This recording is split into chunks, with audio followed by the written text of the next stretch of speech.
Eh bien bonjour à toutes et à tous, on se retrouve enfin pour la suite de nos reviews de City Hunter Rebirth. Je suis avec Vega, comme d'habitude. Salut Vega, comment ça va? Yo, très bien et toi? Ça va nickel, alors on va enfin reprendre ces reviews, on a fait une longue pause avant de les continuer. Notamment parce que le tome 3 qu'on va vous présenter aujourd'hui nous avait quand même pas mal refroidi. Mais voilà, on va en parler aujourd'hui, il y a quand même des choses qui sont sympas à tirer de ce tome 3, et surtout la suite vaut vraiment le coup, donc on va vous faire une vidéo par tome, et ça va sortir assez fréquemment maintenant, en fait à chaque sortie de tome concrètement, sur la chaîne. On va commencer par ce qu'on a pensé de ce tome 3, je te laisse commencer Vega. Ouais, honnêtement, comme le titre de la vidéo l'indique, clairement une baisse de régime par rapport à la qualité qu'on avait eue avec les deux premiers tomes. Après, une baisse de régime, ça dit pas que c'est mauvais. On n'est pas en train de dire que c'est mauvais parce que moi j'ai lu et j'ai vu de très bonnes choses dans ce tome 3, notamment dans le découpage. Toyotaro devrait en prendre de la graine un petit peu, d'ailleurs. On a de très beaux extraits. On a une belle morale dans cette histoire. Là où ça baisse, là où est la baisse de régime, je dirais, c'est sur forcément l'intrigue, parce qu'on est sur quelque chose de moins adulte. On a des petites choses par-ci par-là qui viennent un petit peu ralentir l'histoire et je trouve qu'ils sont peut-être un petit peu too much, notamment l'arrivée de Maki dans cette histoire. Donc Maki qui est pareil une femme du monde réel en fait, qui n'est pas de l'univers de City Hunter mais qui vient du même univers que Saori, le nôtre, et qui va être envoyée dans l'univers de City Hunter. Donc c'est une femme à peu près apparemment qui a la quarantaine je crois. Maki aussi. Ouais, ça, elles ont le même âge toutes les deux. Les deux ont Voilà. 40-41. Effectivement, pour moi, c'est clairement la chose qu'il ne fallait pas faire, en fait, parce que c'est pas intéressant.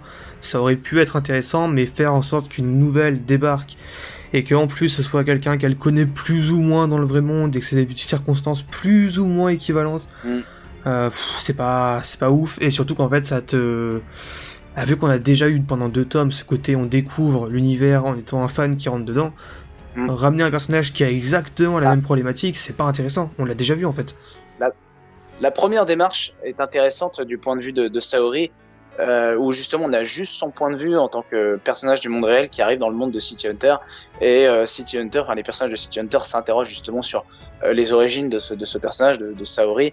Saori elle est obligée de mentir, etc. Enfin, et c'est là qu'en fait ça fait briller les personnages qu'on connaît de City Hunter. Ça montre à quel point ils ont un grand cœur tous, d'une certaine manière, notamment putain, chaque fois c'est la prononciation française qui m'induit en erreur. J'avais presque envie de dire Laura, mais plutôt Kaori. Donc du coup, ouais, le grand cœur de Kaori, la perspicacité de City Hunter, qui découvre pas mal de choses, de petites choses sur les origines de Saori.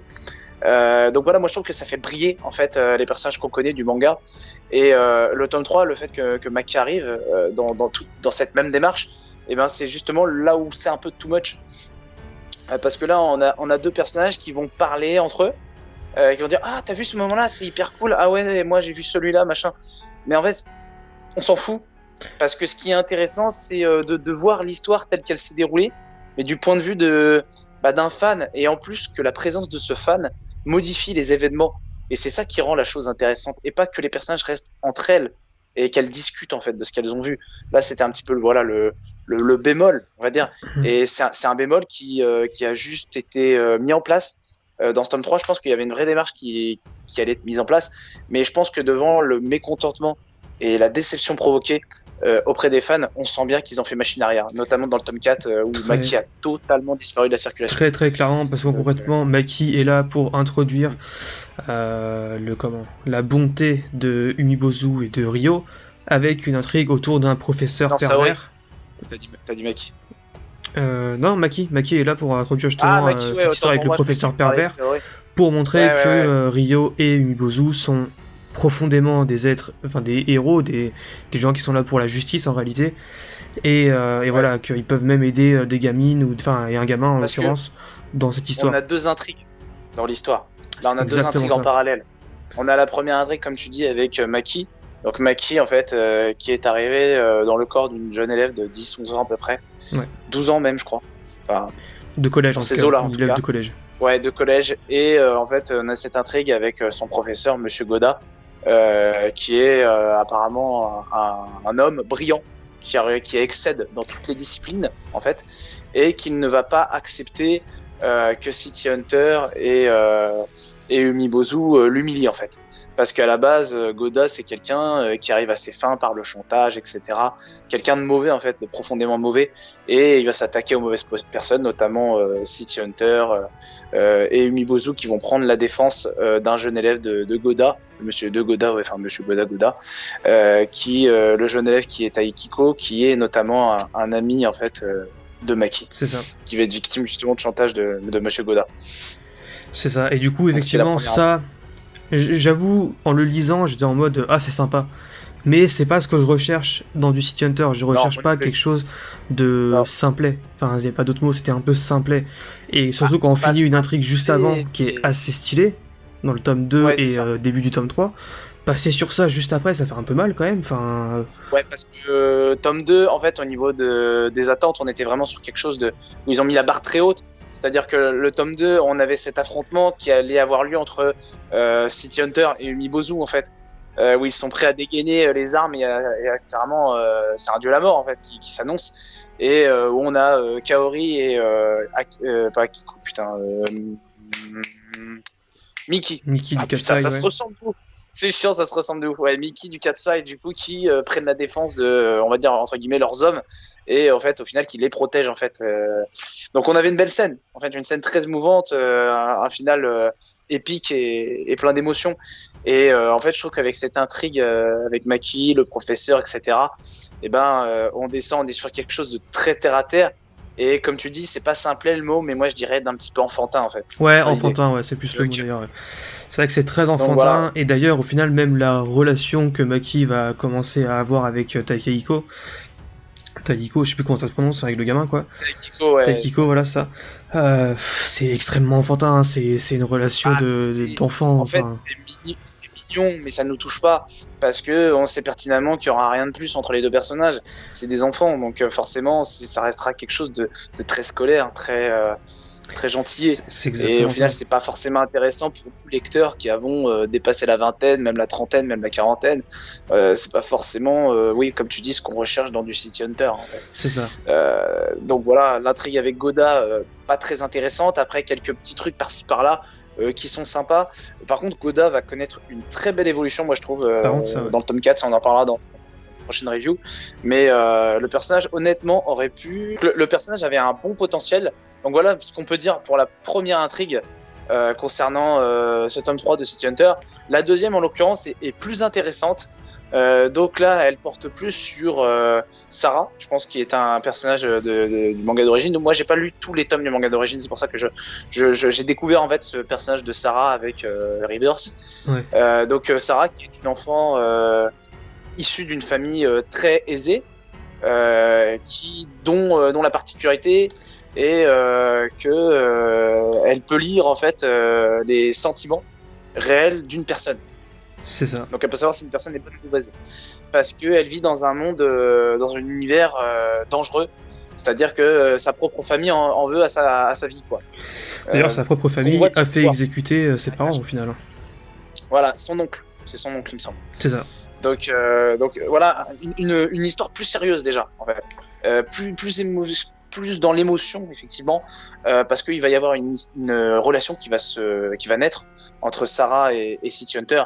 C'est-à-dire qu'elle va voir limite presque comme un grand frère en fait, comme un grand frère, un père spirituel chez Ryo Saiba en fait. Donc voilà, on a quelque chose d'assez émouvant en fait, une histoire assez émouvante. Qui est plus dans la veine de ce qu'on recherche quand on veut lire du City Hunter en fait, concrètement.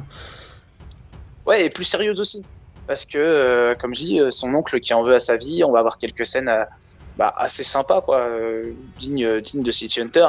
Ça reste pas non plus du top level en fait, c'est plus sympa que déjà l'intrigue avec Goda, mais ça reste pas non plus du top level. Il y a quelques trucs qui sont très intéressants. Exactement.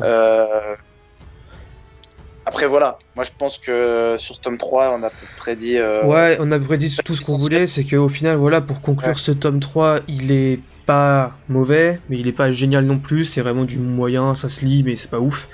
En revanche, il introduit à la toute fin quelque chose de vraiment dingue, d'un vrai tournant pour le manga, c'est que cette présence du coup de deux personnages de notre univers dans l'univers de City Hunter va changer radicalement les événements qui vont suivre, mais ça, on vous en parlera dans la review du tome 4 qui sortira dans très peu de temps. Moi, j'ai pas, dans ce tome 3, j'ai pas ressenti réellement, voilà, on va dire, comment dire, ça m'a pas vendu du rêve non plus, c'était sympa à lire.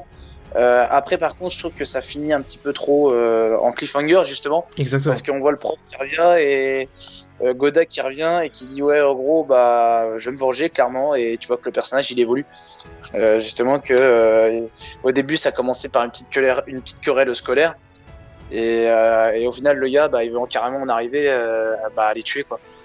Et tu le sens dans son regard, quoi, vraiment. C'est exactement ça. Donc il y a une vraie évolution en fait concernant ce personnage de Goda, quoi. Donc voilà. Le tome 3, je pense qu'il n'y a pas énormément de choses à dire, si ce n'est qu'on le recommande quand même pour l'intrigue, surtout l'intrigue tome 3, tome 4. C'est ça en fait, c'est les prémices, en gros c'est un tome fillers concrètement, c'est pour les prémices de ce qui va arriver, et voilà. C'est clairement de la transition. En tout cas, voilà, on vous conseille le tome 3 si jamais vous êtes vraiment très fan de la saga City Hunter Rebirth ou de City Hunter, mais ne vous attendez pas à quelque chose de génial. Attendez-vous. On conseille bien sûr que si pour la continuité. Exactement, voilà ça. Juste pour la continuité, mais sinon c'est pas le meilleur. Vous attendez pas à avoir quelque chose de fabuleux, du vrai City Hunter avec des scènes épiques, des saltos arrière de City Hunter, le gars qui tire à 100 mètres et qui fait un headshot, voilà, enfin il fait jamais de headshot, mais qui touche l'arme et qui désarme le gars, enfin voilà, des trucs très épiques à la City Hunter. Il y en a pas tellement dans le tome 3. Il y en a même pas, il y en a peut-être un ou deux, c'est tout, pas plus, il y en a pas beaucoup du tout. Il y a 2-3, bien sûr, il y a du comique, ça on en a pas parlé, mais il y a des petits éléments comiques qui sont sympas à regarder.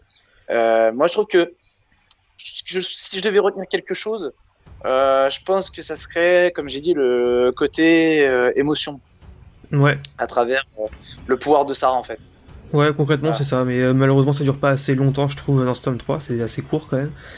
Et voilà, en tout cas, tout ce qu'on pouvait lui dire sur le tome 3. On espère que la vidéo, la review vous a plu. N'hésitez pas à vous abonner et à cocher la cloche, laisser un pouce bleu et un commentaire. Et surtout, on vous retrouve très bientôt pour la review du tome 4, mais aussi du tome 5 et du tome 6 après. On va tout faire à la suite. À bientôt pour de nouvelles vidéos. Salut!